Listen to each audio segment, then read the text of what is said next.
So welcome back once again to Legends of Evil, where I talk about the villains outside of the comic books. And today, I'm going to be talking about a legend. If there was any villain out there who deserved the title of legend, it's gotta be this one. Azula from Avatar: The Last Airbender. What can I really say about Azula that hasn't already been said already? You know, one of the most iconic villains in animation. You know, in cartoon history, not just, cartoon, but also, like, animation in general, animation in general, Azula became, this, like, icon of evil. She became, after, that we had villains before, but Azula brought this just level of terror and manipulation and fury and power to her that had not been seen in a long time. The last time we had, like, a really dangerous villain in animation was probably, I don't know, we'd probably seen the Utrom Shredder. Around this time, Utrom Shredder was also around. Yeah, Utrom Shredder was around at this time. We also had Vlad Plasmius around this time period, too, in the early 2000s. But there was but Azula was one of those villains. She was a standout villain. Just this ungodly powerhouse.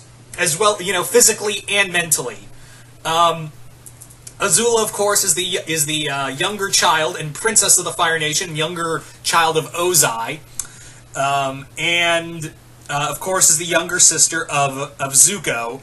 And when Zuko went rogue, or should I say better put, when Ozai got tired of Iroh and Zuko's shit, he sent Azula to go get them.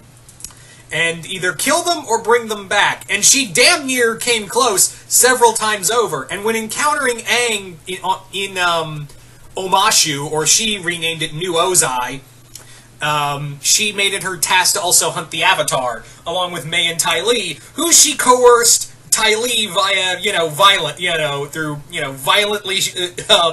oppressing her during her show. So Azula, while she thought she had friends, it was more like, yeah, I got dirt on you, and I could kill you both if I really wanted to. It's also kind of funny to note that Azula was initially going to have a group of ninjas working for her. The original idea for Azula, when they were talking about, like, should she have some kind of cronies, instead of having, like, two specially trained non-bender girls with her, Azula was going to have a squad of firebending ninjas with her. And I guess that idea kind of spawned into into another group that we'll talk about in a moment here. But of course Azula, also so psychologically, damaging, she managed to turn Zuko right when he was about to have his big epiphany. He managed to turn him essentially back to the dark side, and had it helped him, him help her take over Ba Sing Se, and then manipulated Mai and Zuko to get back together, so Zuko would come back to the Fire Nation with her, and made it all seem like it was his big plan. That is like Azula is like Cersei Lannister, but like 10 steps ahead of everyone else. Whereas Cersei just kind of is like reactionary. Azula's like 10 steps ahead of everybody else, but that kind of that need of control comes at a price. Remember, Azula is very fixated on, controlling everything, and when something isn't in her control, her mental state kind of snaps. Like towards the end of the show when Zuko and Katara beat her in a fight, and then she came back in the search to help Zuko find their mother, who, Azula doesn't really have a lot of love lost for her mother. In fact, she came kind of to kill, kill Ursa herself.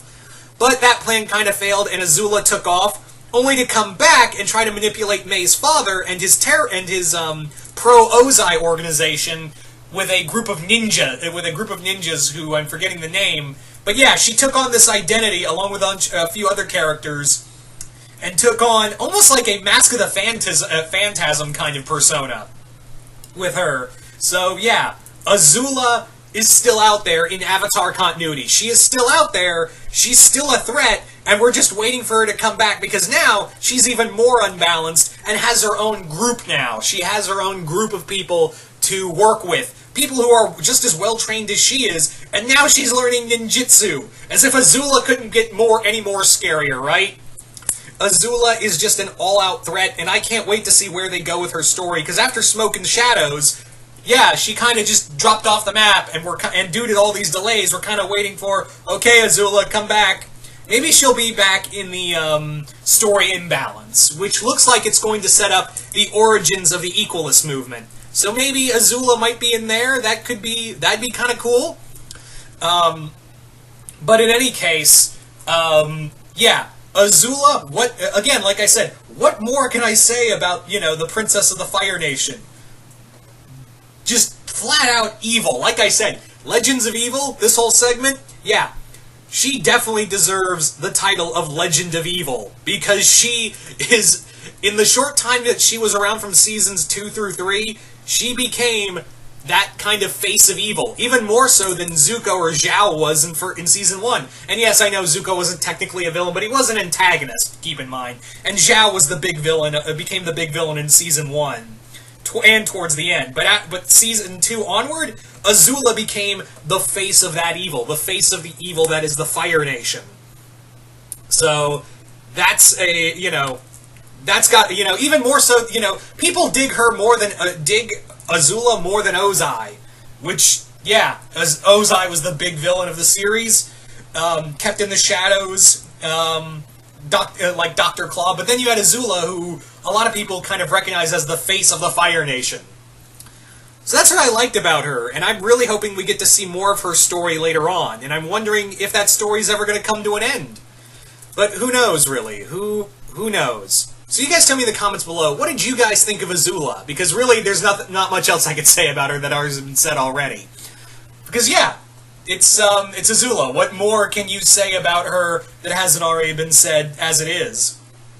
So yeah, you guys tell me in the comments below, what did you guys think of Azula as a villain? Did you guys like her?